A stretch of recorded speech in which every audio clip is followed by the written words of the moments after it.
cuando a un compañero mío de la guardia, a un médico psiquiatra, un paciente agarró, le pegó en la cabeza de tal manera que le produjo una herida que tuvieron que darle 7 puntos, ¿no? O sea, una agresión fuerte.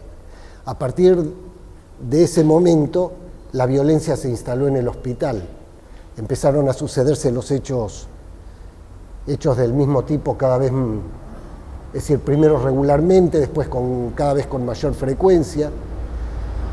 Nosotros obviamente nos asustamos mucho, si bien sabíamos que era el mismo fenómeno que afectaba a otras áreas, o sea, había violencia contra la mujer, así se definía y se sigue definiendo socialmente, violencia en la cancha, violencia en la calle, violencia de todos los tipos que se le puede ocurrir. Ahora aparece la violencia en el hospital.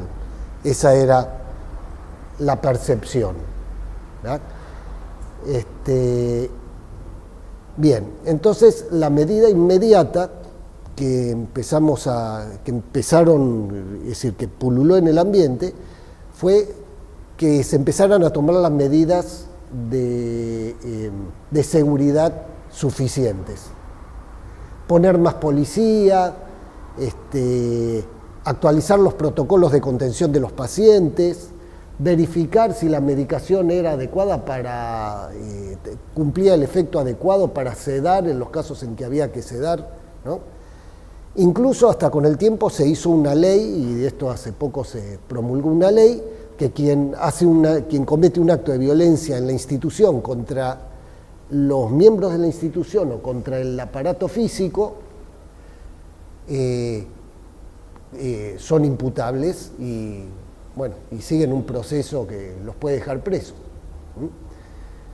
Bárbaro. Todo esto a lo largo de más o menos el 2004 hasta ahora. Yo vivía en mi guardia, tuvimos varios agredidos, entre ellos el psicólogo de mi guardia, Javier Wapner, que en paz descanse, ¿no? Que un buen día me dijo, cuando el proceso empezaba, me decía, no, me dice, esto está mal pensado, estamos pensando mal las cosas. Digo, ¿qué te pasa? Me dice, no, esto no pasa por incrementar cada vez más las medidas de seguridad. Le digo, discúlpame, pero yo no quiero que me peguen. Con el tiempo empezó a haber profesionales que llevaban elementos para defenderse de noche cuando tenían que atender y temían que algún paciente a quien ellos no le daban la medicación que el paciente quería, los agrediera. Y empezaron a usar medidas individuales, o sea, la situación era de un sentimiento de inseguridad muy grande. Tuvimos hechos muy duros, ¿no? Tuvimos una psicóloga que un paciente le puso un puñal acá, le puso la cara acá y le dijo, si yo en este momento quiero, yo te mato. Y bla, bla, bla, bla, todo ese tipo de cosas. Yo también ligué, fuimos muchos. O sea, las medidas de seguridad era claro que había que tomarlas y había un acuerdo universal al respecto. Javier decía, no es suficiente. Digo, ¿qué más querés hacer? Me dice, no. Me dice, acá estamos pensando las cosas siempre desde el mismo. ¿Cómo desde el mismo?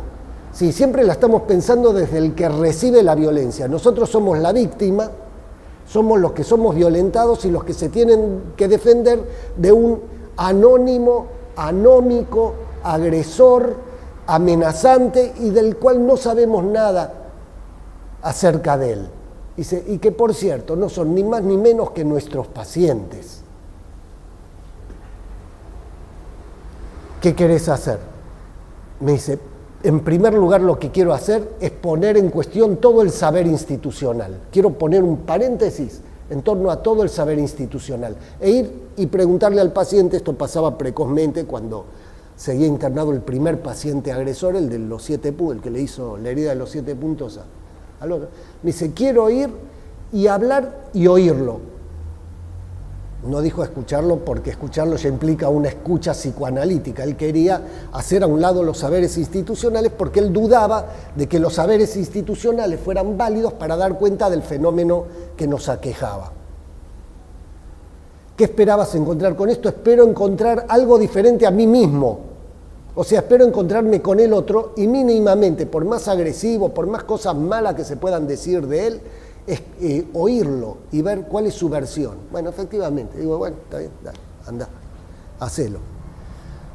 Habló con el primer muchacho, el muchacho del golpe, ¿no? ¿Por qué le pegaste al doctor? Porque me aburro, y cuando me aburro me angustio. Bárbaro. Bien. Bueno, ya hiciste tu investigación. Me dice, muy interesante lo que me dijo. ¿Qué te dijo? Que se aburre, por eso le pegó, y porque se angustia. Porque está una cantidad de horas sin nada que hacer y eso lo pone mal. Bueno, está bien. ¿Qué conclusión sacás de eso? Dice, no saco conclusiones, obro en consecuencia. O sea, estaba confrontando a los saberes institucionales con una lógica que no es la institucionalizada. Perfecto. ¿Me explico? El grueso de la institución decía que lo que hay que hacer es incrementar las medidas de seguridad. Por ahora no sabemos con quién estamos hablando, salvo que se aburre y se angustia. Sí. Bien. Bárbaro. Entonces, si el aburrimiento produce angustia y la angustia produce golpes, pues sigamos viendo sobre la base del aburrimiento y de la angustia a ver qué otras versiones encontramos. Bueno, empezó a interrogar uno por uno a diferentes pacientes que iban tomando conductas análogas a la del agresor y que tenían personalidades análogas, ¿no? Entonces empezó a encontrar. Y yo cuando me angustio me doy un atracón, le decía una. Yo cuando me angustio, falopa, le decía otro.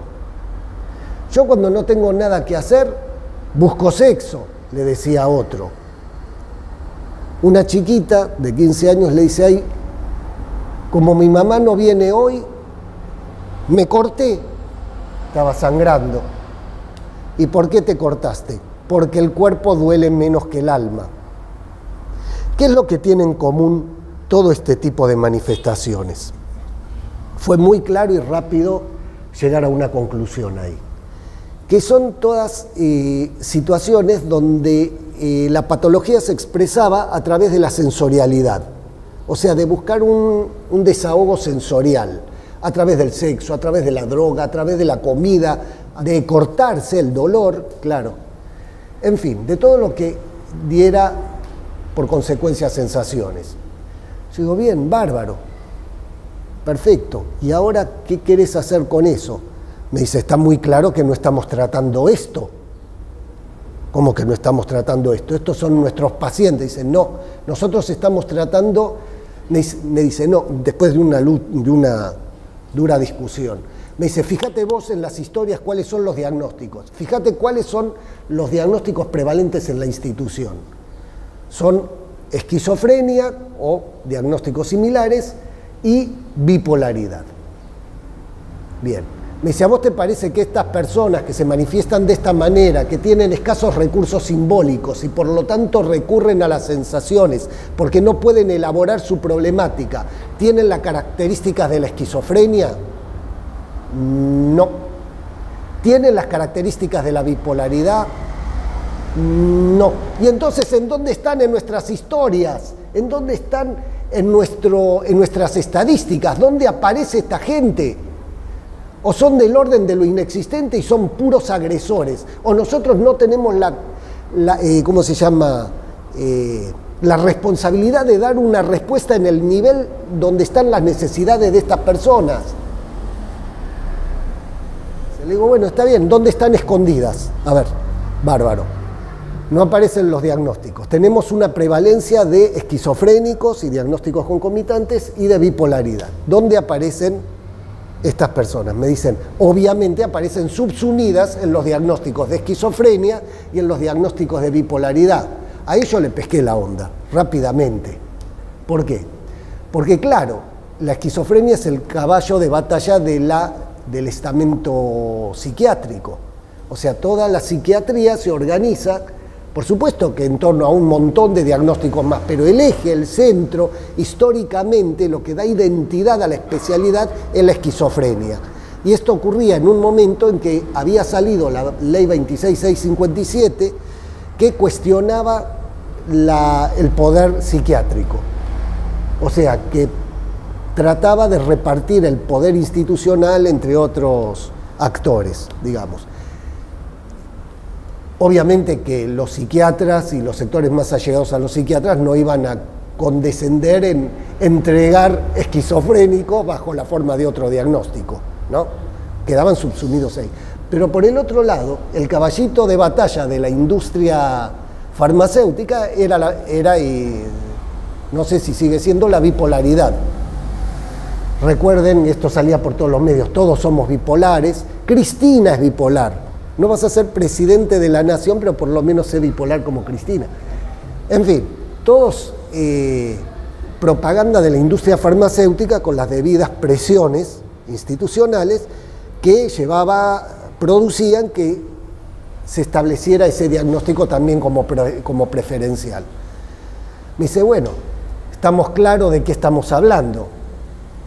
¿Cómo tenés que medicar a ¿cómo se llama? Este tipo de patología? Sí, desde el punto de vista de la patología, yo lo puedo poner como un trastorno borderline de la personalidad y trastornos asociados. Me dice, bueno, bárbaro, ¿y dónde lo pones eso? ¿Dónde están? A ver, en el pizarrón, o sea, en los pacientes internados.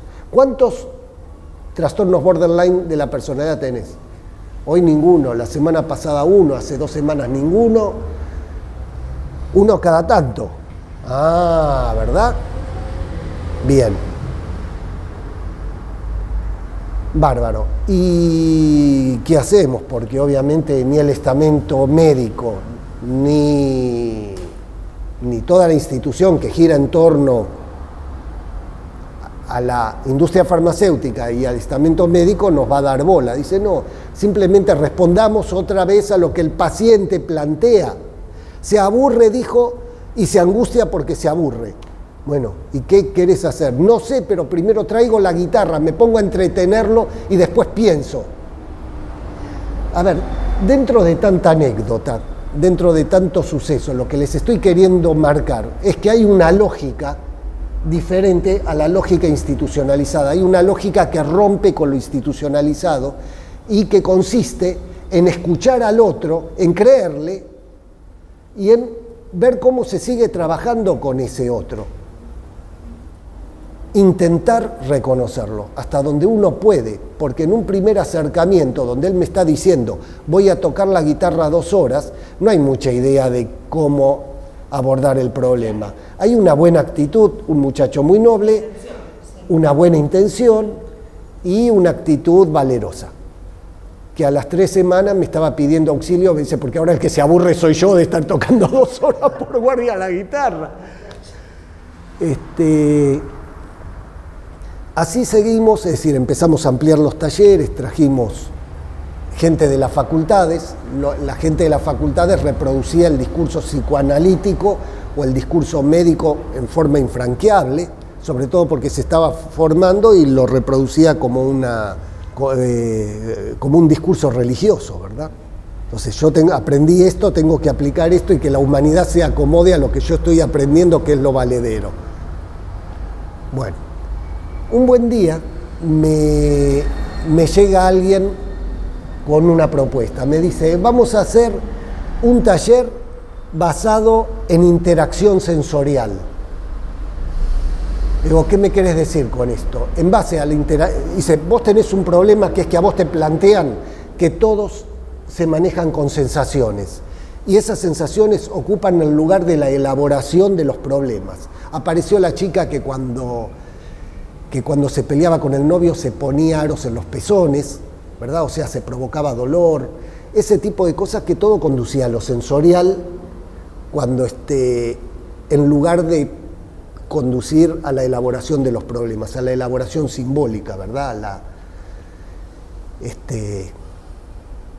Bueno, bárbaro, está bien.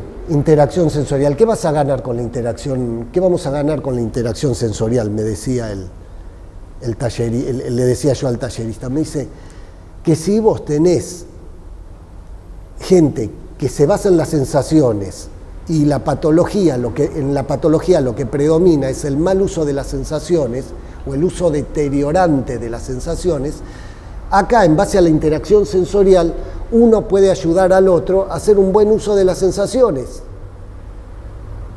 ¿Sí? Y nada, eso.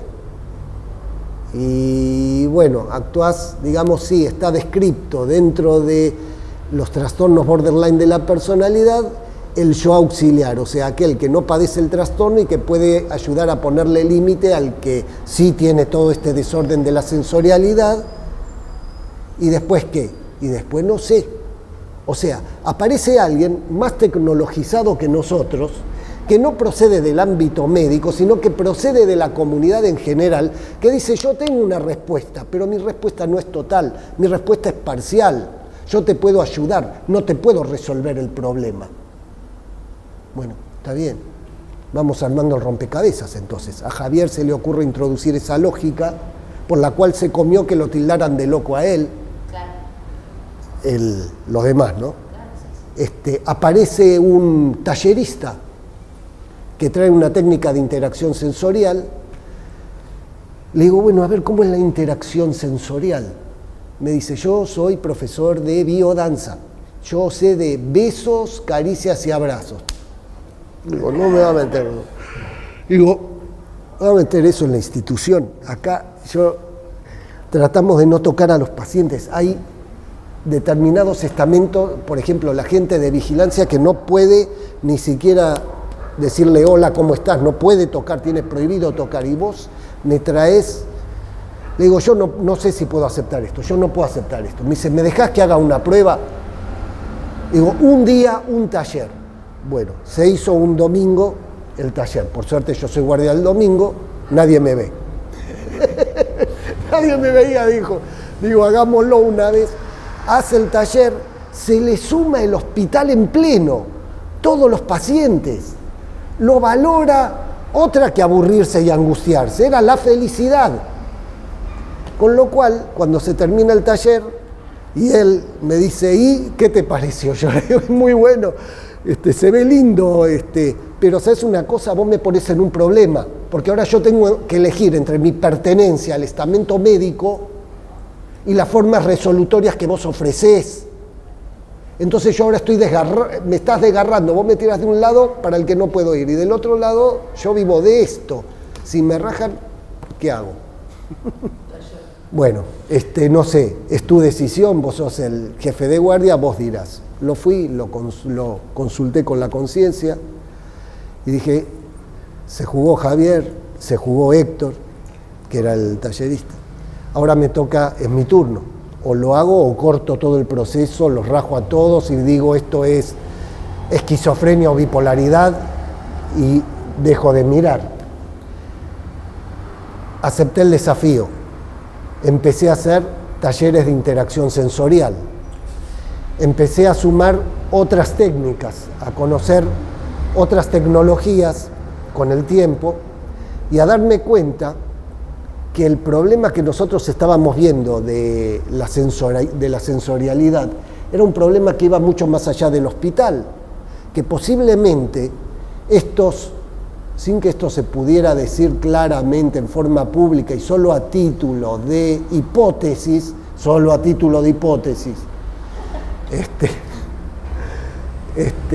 las otras formas de violencia, más una serie de fenómenos más que se producían en la comunidad, expresaban esta misma carencia de capacidad de elaboración crítica de las problemáticas y la hiperactividad sensorial. Y terminaba, por un lado, en violencia y por otro lado, terminaba en depresión, solo que el depresivo, como molesta menos, se queda en su camita, se lo escucha menos, no se lo ve, y entonces no hace falta, no provoca situaciones institucionales como la que nos convocaba. Cuando empecé a ver las técnicas de interacción sensorial, empecé a darme cuenta que la misma comunidad de cultura a la cual yo pertenecía, junto con Javier y Héctor, cada uno en lo suyo, estaba dando respuestas sin saberlo a esta problemática que era una problemática de todos. O sea, que yo no era el intelectual lúcido, sino que no era la vanguardia intelectual, era la retaguardia intelectual. ¿Me explico? O sea, la comunidad había avanzado. Entonces yo tenía la posibilidad de hacerme cargo de lo que la gente había inventado, poderlo, si quieren, sistematizar o qué sé yo, hacer mi aporte desde lo institucional, desde lo psiquiátrico, de donde quieran, ¿verdad? Y cumplir de esa manera mi papel en el marco de la comunidad de cultura a la cual yo también pertenezco, igual que todos los demás. ¿Que todos los demás quiénes? ¿Javier y Héctor? No, sí, Javier, Héctor, el que le pegó al psiquiatra, el que le quería clavar el que no le clavó el puñal a la psicóloga, la chica que se cortaba porque la mamá no... Bueno, estábamos todos en la misma bolsa, cada uno con lo suyo. Bien, magnífico. Empecé a sistematizar esas acciones, empecé a organizar a los cuadros, a los que se me presentaban como cuadros de conducción de esas experiencias, que eran los talleristas.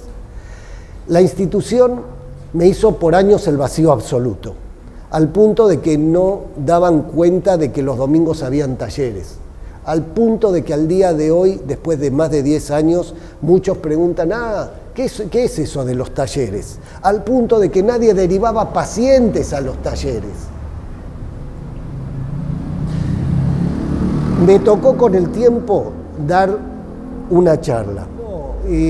Dada mi situación en día domingo, o sea, estar yo en una Siberia, pude actuar de esa manera. Si yo hubiera sido jefe de un día de semana, probablemente no hubiera podido hacerlo. Sí. De hecho, ha ocurrido que, por ejemplo, han puesto un televisor, entonces aparecen algunos pacientes que en lugar de venir a los talleres quieren el televisor, plantean en una asamblea que ellos no pueden ver la televisión porque están los talleres y me llaman a mí para cuestionarme que por qué altero el orden institucional con mis talleres. ¿Me explico? O sea, hay una lectura como de cuerpo extraño. En las charlas que daban en la institución, dado que las prácticas que se llevan adelante por medio de la interacción sensorial son prácticas promocionales, o sea, intentan promocionar la salud desde la perspectiva cultural que entre todos construimos, o sea, una perspectiva resolutoria del problema, el personal asistencial no me entendía qué era lo que hacía. Con lo cual, habiendo buena voluntad por parte de los profesionales, una y otra vez, mientras yo les explicaba esto, que ahí adentro es un lenguaje más común que para ustedes que se enteran, porque yo se los cuento ahora, ellos lo vivían, me decían, no te entendemos, Alejandro, tenemos la mejor voluntad de saber qué es lo que querés hacer y lo que estás haciendo, pero no te entendemos. ¿Cómo le preguntás cuál es el problema? Le digo, yo no le pregunto ningún problema, lo que le digo es cómo podés interactuar con el otro y qué disfrute podés generar a partir de interactuar con... No, eso no lo entiendo. Vos sos un jefe de guardia, estás a cargo de la asistencia de los pacientes. ¿Cómo le vas a preguntar qué capacidades tienen si lo que se trata es de resolver el problema de patología que esta gente presenta? Una directora de la institución me dijo, esto no es válido, porque acá son todos enfermos mentales y vos no podés trabajar de otra manera que no sea bajo la condición de la enfermedad mental. O sea, entendiendo, porque cada persona que padece un padecimiento mental es una enfermedad con patas. En la medida en que íbamos desarrollando esta organización, o sea, ir organizando a los talleristas que tienen capacidad de llevar adelante actividades de interacción sensorial, se nos empezó a abrir la óptica social. O sea, esto que planteábamos como un problema de salud mental, en verdad es un problema que debe ser leído desde otro lado. ¿Desde cuál lado? Desde el hecho de qué pasa con nuestra comunidad que está tan ¿cómo se llama?, tan deteriorada en cuanto a su capacidad crítica. ¿Me explico? Que no tiene respuestas para sus problemas individuales, sus problemas personales. Que lo que puede hacer es manifestarse con un gran, ¿cómo se llama?, con una gran desazón y con una gran furia respecto de todo lo que sucede en su entorno, pero que se muestra indispuesta para resolverlo, o sea, sin capacidad política. ¿Me entienden lo que quiero decir? O sea, si no tienen capacidad política para resolverlo, toda la insatisfacción respecto de lo que les sucede se expresa de otras maneras que no son bajo la forma política. Bien, ¿de qué formas? Bueno, ahí, dentro de toda la elaboración que fuimos haciendo y ya saliendo del campo de la salud mental, de la enfermedad mental, al campo de una óptica comunitaria más general, lo que estaba pasando era algo que Walter Benjamin dice crípticamente, dice, en ausencia de lo político, ético es lo estético.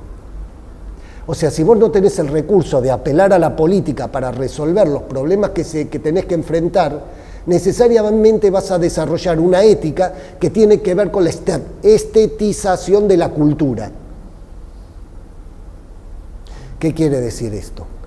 Que toda la crítica que vos puedas hacer la vas a ir haciendo en términos estetizantes, en términos de poses, en términos de formas, en términos de cultivar la forma más allá del contenido de la cosa. La óptica de mis pacientes, en los cuales yo sigo pensando ahí sí por mi condición de psiquiatra, porque ya dijimos que ahora la cuestión se prolongaba a la comunidad en general, era justamente la de apelar a recursos que eran de romper lo establecido bajo la forma que fuera. Pero también el que el que espera el semáforo, que está en verde, para que se ponga en rojo y pasar el semáforo cuando está en rojo, está buscando romper sin consecuencias políticas. Es una acción estetizante, un como si rompiera algo. Si yo me pongo por nombre los auténticos decadentes o los pibes chorros, estoy buscando nombres que tienden a romper las convenciones sociales, pero no estoy resolviendo nada en el orden político, estoy cometiendo una actividad estetizante. ¿Me explico? Si busco hacerme tatuajes en la piel, estoy llevando a cabo una actividad estetizante, estoy diciendo algo con mis expresiones en la piel que no la llevo al nivel del discurso. Por alguna razón no la llevo al nivel del discurso. En fin, se empezaron a presentar una cantidad de manifestaciones de la cultura general que eran convergentes, más bien tendríamos que decir al revés, la patología que yo encontraba en el hospital era convergente con esa cultura más general, esa cultura estetizante que existe en nuestra comunidad. Mirá, yo preferiría no ponerlo, no sacar del orden estrictamente, ¿cómo se llama?, psicológico, ¿sí?, categorías porque no se adecúan a eso. Lo que tiene que ver es con una situación de asedio cultural. Alguien te sacó la posibilidad de dar respuesta en el terreno político. Alguien está ejerciendo la política que no sos vos. Alguien la ejerce por vos y no la ejerce a tu favor. La ejerce en tu contra y vos estás a su merced. Un emergente. No, todavía no. Ni siquiera. Vos estás a su merced y con vos están haciendo lo que ellos quieren, vos estás manifestando tu insatisfacción, pero no alcanzás a hacerte de la política para poder combatir eso, para poderte liberar de la dependencia. Sí, cuando la indignación viene sola o cuando la indignación deriva en formas teatrales como son las que habitualmente vemos, entonces se están dando cuenta de que no tienen respuesta política, en definitiva, claramente. Si están haciendo eso es porque no tienen respuesta política, porque si no estarían haciendo política. Política me refiero, otra vez, vuelvo al principio de lo que les dije, yo sintonizo en otra frecuencia.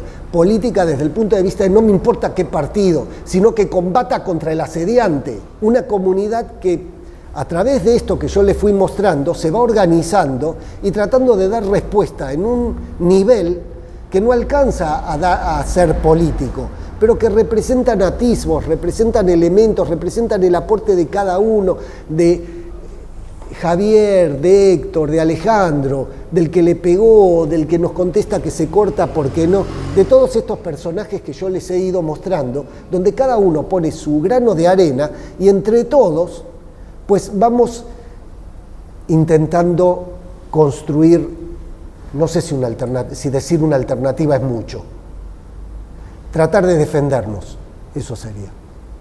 ¿Me explico? Estos temas que yo les estoy contando lo fui yo desarrollando, ¿verdad?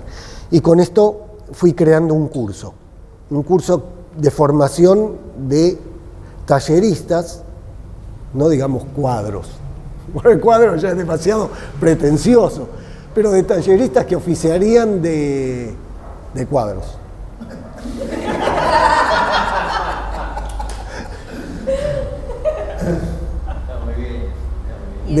De talleristas, ¿verdad? Un curso de formación donde todas estas temáticas se fueron elaborando una por una, ¿verdad? Hay una temática que apunta a lo que decís vos y que a mí en este momento me parece lo fundamental, que es que el asediante nos ha quitado la palabra. O sea, nada de lo que podamos hablar nos permite comunicarnos en términos nuestros, nos permite mostrarnos a nosotros mismos porque estamos captados por el asediante. Lo único que nos queda es lo que los pacientes mismos me mostraron, que es sus sensaciones. O sea, donde nosotros podemos confrontar nuestras sensaciones, donde podemos comunicarnos nuestras sensaciones, da lugar a la emoción y de la emoción al sentimiento. Y cuando uno es capaz de poder hablar de eso que está viviendo, entonces ahí sí surge la palabra legítima, la palabra con sentido, la palabra que se empieza a compartir con otros y la palabra que puede crecer hasta el momento de llegar a decir ¿qué? Surge a la luz de la tierra una nueva y gloriosa nación, federación o muerte, ni yanquis ni marxistas. ¿Me explico? Sí. Donde al fin de la historia, caen este tipo de afirmaciones que son en definitiva la síntesis de todo un pueblo que está por abajo, que trabajó y que, como bien dijo, y en esto no me identifiquen como una cuestión de filiación política, como bien dijo Trotsky cuando le preguntaron en Brest-Litovsk, ¿usted hizo la revolución? Dice, no, yo recién estoy llegando. Dice, yo lo único que hice fue pararme en la punta de la ola. No hablo de filiación política, no es que, sino que él fue el que lo mencionó así. Bueno, lo único que en este momento uno trata de hacer es hacer ola, es hacer la ola. ¿Quién se vaya a parar en la punta de la ola? Desconozco, pero en definitiva será el final de la historia. Me explico, no el principio. A ver, yo te diría, el emergente de todo esto en un momento fue Javier, en otro momento fue Héctor, en otro momento fui yo, en otro momento, no sé, van apareciendo diferentes emergentes que van mostrando. Ahora hay una chica que se trajo un taller de cosmética. Yo dije, cosmética, va a meter cosmética, y surgió la misma situación que con Héctor, cuando trajo la biodanza. Todo el mundo la avaló, y yo otra vez quedé en la sombra, asombrado, en la sombra. O sea, tus ideas no van, lo que va es lo que la gente quiere. Quieren el taller de cosmética, ¿y qué encuentran en el taller de cosmética? Bueno, tendré que averiguarlo, pero en principio no negarlo. O sea, estoy en la retaguardia, no en la vanguardia. ¿Me explico? Cosas inocentes, ¿no? Un taller de cosmética, pero vayan a saber la trascendencia que puede tener. Esto yo lo digo a propósito, o sea, quiero remarcar con esto que no estamos repitiendo la experiencia de los 70, que el concepto de quien se presenta como un intelectual en estas circunstancias no es el de una vanguardia lúcida, ni pretende serlo. Lo único que pretende hacer es escuchar a la gente y tratar, como dijo Carrillo, ¿no? Sí. Para sacarlo a Trotsky del medio, como dijo Carrillo, ¿verdad? los que trabajamos en salud somos, él decía, tecnificadores de la voluntad política del general Perón. Bueno, traducido a términos actuales, somos tecnificadores de la voluntad sanitaria del pueblo argentino. O sea, yo soy un tecnificador de la voluntad sanitaria de la población. Nada más que eso. La población tiene que mostrar para dónde quiere ir para que yo pueda armar la técnica. Eso.